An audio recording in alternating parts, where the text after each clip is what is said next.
जय हिंद दोस्तों। आज के इस वीडियो में हम गवर्नर जनरल या वायसराय से रिलेटेड जितने भी ऑब्जेक्टिव क्वेश्चन है उस सभी को जो है कवर करने वाले हैं, जो कि आने वाले सभी कॉम्पिटिटिव एग्जाम के लिए काफी हेल्पफुल रहेगा।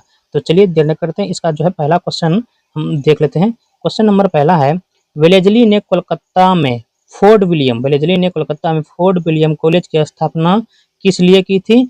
तो उन्होंने जो है वह ब्रिटिश नागरिकों को भारत में प्रशासन हेतु प्रशिक्षण करना चाहता था। ठीक है, डी होगा इसका राइट आंसर। आप लोग इसको याद रखिएगा। क्वेश्चन नंबर दूसरा है, लॉर्ड वेलेजली द्वारा लागू की गई सहायक संधि के बारे में निम्नलिखित में से कौन सा कथन लागू नहीं था? कौन सा कथन जो है वो लागू नहीं होता है? तो वो है भारत को नेपोलियन के खतरे से अनुमति सुरक्षित जो है करना। ठीक है, बी होगा इसका सही आंसर।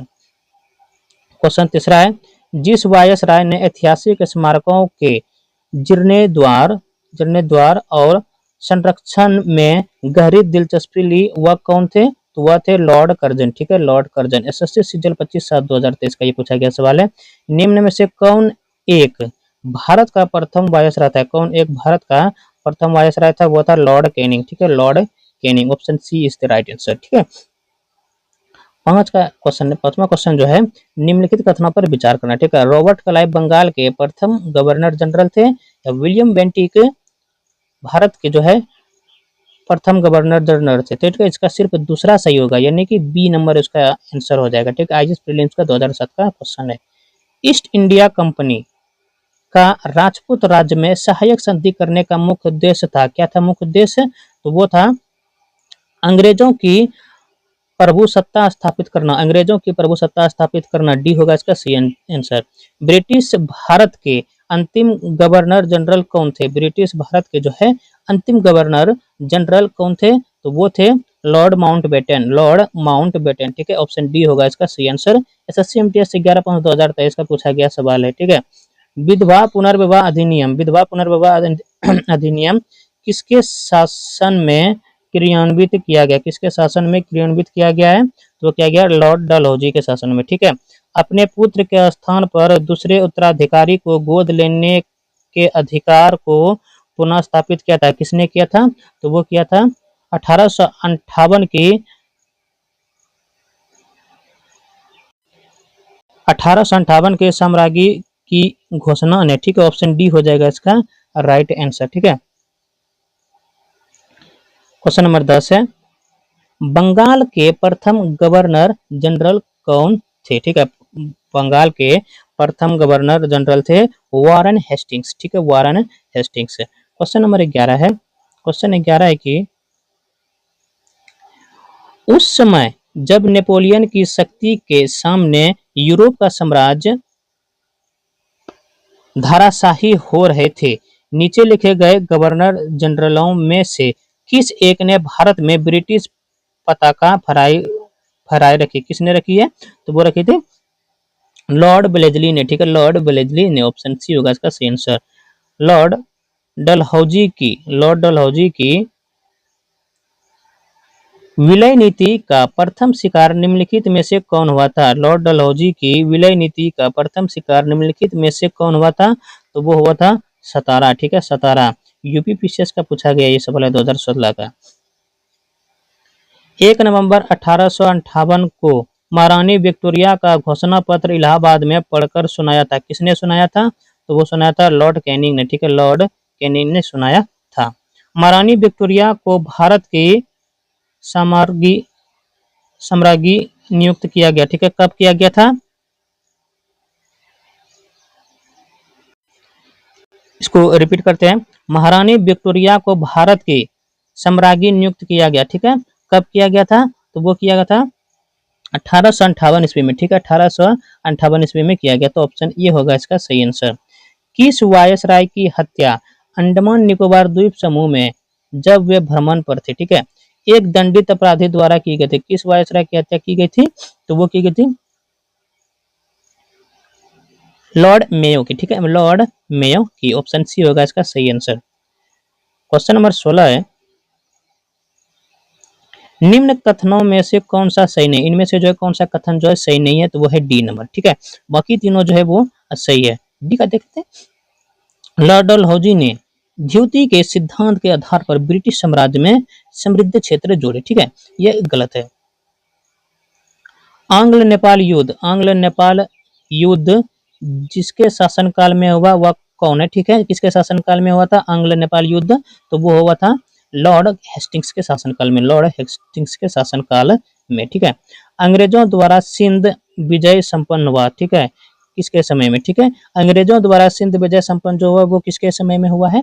तो वो हुआ है लॉर्ड एलनब्रो के समय में, लॉर्ड एलनब्रो के समय में। ठीक है, अफगानिस्तान के प्रति एक जोश भरी अग्र या फॉरवर्ड नीति का अनुसरण करने वाला गवर्नर जनरल कौन था? तो वो था लिटन। ठीक है, लॉर्ड लिटन। ठीक है, ऑप्शन डी होगा इसका सही आंसर 19 का। 20 का ऑप्शन जो है क्वेश्चन है, कोलकाता में एशियाटिक सोसाइटी की स्थापना के समय बंगाल का गवर्नर जनरल कौन था? कोलकाता में एशियाटिक सोसाइटी की स्थापना के समय बंगाल का गवर्नर जनरल जो है वो कौन था? तो वो था Lord Warren Hastings, Lord Warren Hastings. ठीक है, क्वेश्चन नंबर 21 है,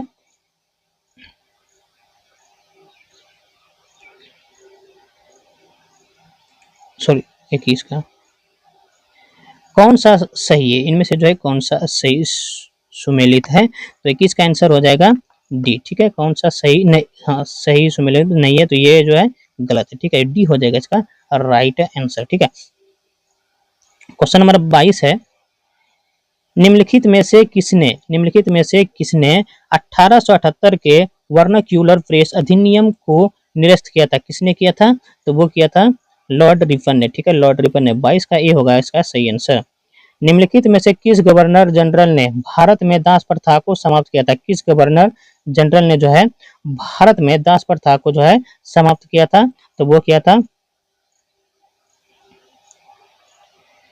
लॉर्ड एलनबरो ने। ठीक है, लॉर्ड एलनबरो ने। कौन भारत का वायसराय सबसे दीर्घकालीन तक रहा? कौन जो है भारत का वायसराय सबसे दीर्घकालीन तक जो है वो रहा? तो वो है लॉर्ड कर्जन। ठीक है, लॉर्ड कर्जन। ऑप्शन ए हो जाएगा इसका सही आंसर। एल्बर्ट व्हील विवाद किससे संबंधित था? एल्बर्ट व्हील विवाद जो है वो किससे संबंधित था? तो यूरोप के लोगों के मामले की सुनवाई करने के लिए भारतीय न्यायाधीशों पर लगाई गई अयोग्यताओं को हटाने जाना। ठीक है, सी होगा इसका सही आंसर। सुरक्षा प्रकोष्ठ की नीति संबंधित है, सुरक्षा प्रकोष्ठ की नीति संबंधित है किससे जो है वो संबंधित है? तो वो है वारेन हेस्टिंग्स से, वारेन हेस्टिंग्स से। ये हो जाएगा इसका सही आंसर। तृतीय आंग्ल मराठा युद्ध संबंधित है किससे संबंधित है? तो वो जो है लॉर्ड हेस्टिंग्स से संबंधित है। ठीक है, तृतीय आंग्ल मराठा युद्ध लॉर्ड हेस्टिंग्स से संबंधित है। क्वेश्चन नंबर 28 है,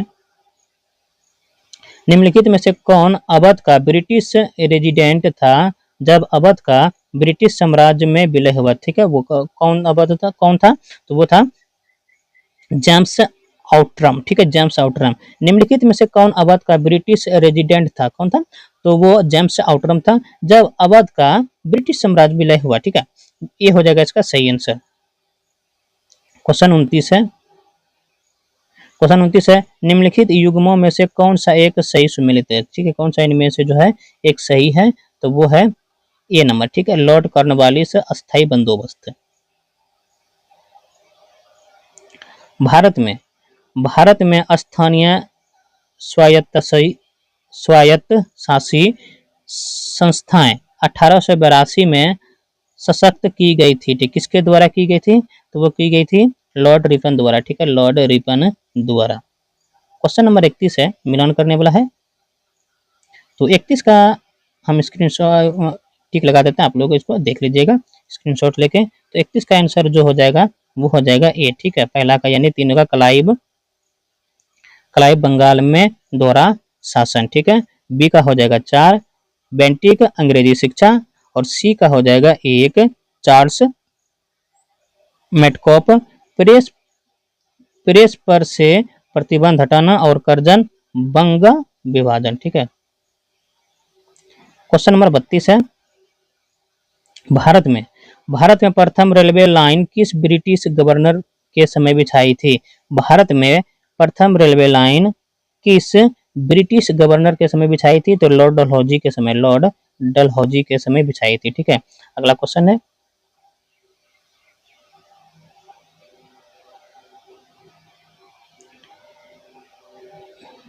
निम्नलिखित निम्नलिखित में से किसने बंगाल में द्वैत शासन प्रणाली को समाप्त किया? द्वैत शासन प्रणाली को जो है किसने समाप्त किया है? तो वो किया है वारेन हेस्टिंग्स ने। ठीक है, द्वैत शासन प्रणाली को समाप्त किसने किया था? तो वो किया था वारेन हेस्टिंग्स ने। ठीक है, सर टॉमस मुनरो किन वर्षों में मद्रास के गवर्नर रहे? ठीक है, सर टॉमस मुनरो किन वर्षों में मद्रास के गवर्नर जनरल रहे? तो वो रहे 1819 से 26 तक। ठीक है, 1819 से 26 तक। निम्नांकित में से किसका सुमेल नहीं है? ठीक है, निम्नांकित में किसका जो है सुमेल नहीं है? तो वो है लॉर्ड कैनिंग। ठीक है, लॉर्ड कैनिंग उच्चतम निष्क्रियता, लॉर्ड कैनिंग उच्चतम निष्क्रियता, डी हो जाएगा इसका राइट आंसर। क्वेश्चन नंबर 36 है, किसकी पदावधि में महिलाओं तथा बच्चों की कार्यविधि के घंटों को सीमित करने तथा स्थानीय शासन को आवश्यक नियम बनाने के लिए प्राधिकृत करने के लिए प्रथम फैक्ट्री अधिनियम का अभिग्रहण किया था? ठीक है, फिर से रिपीट करते हैं, किसकी पदावधि में महिलाओं तथा बच्चों को कार्यावधि के घंटों को सीमित करने तथा स्थानीय शासन को आवश्यक नियम बनाने के लिए प्राधिकृत करने के लिए प्रथम फैक्ट्री अधिनियम का अभिग्रहण किसके पदावधि में? तो वो क्या है लॉर्ड रिपन के। ठीक है, लॉर्ड रिपन के। क्वेश्चन नंबर 37 है, 37 का है मिलान करना। ठीक है, तो 37 का आंसर जो हो जाएगा वो हो जाएगा ए। ठीक है, आप लोग इसको देख लीजिएगा। क्वेश्चन नंबर 38 है, भारत में प्रथम रेल लाइन का निर्माण किन शहरों के बीच हुआ था? भारत में प्रथम रेल लाइन का निर्माण किन नगरों के बीच हुआ था? किन नगरों के बीच हुआ था? तो वह हुआ था हावड़ा और श्रीरामपुर के बीच। ठीक है, हावड़ा और श्रीरामपुर के बीच। निम्नलिखित में से किस पर ब्रिटिश शासन में निम्नलिखित में से किस पर ब्रिटिश संसद में महाभियोग का मुकदमा चलाया गया था? किस पर चलाया गया था? तो वो चलाया गया था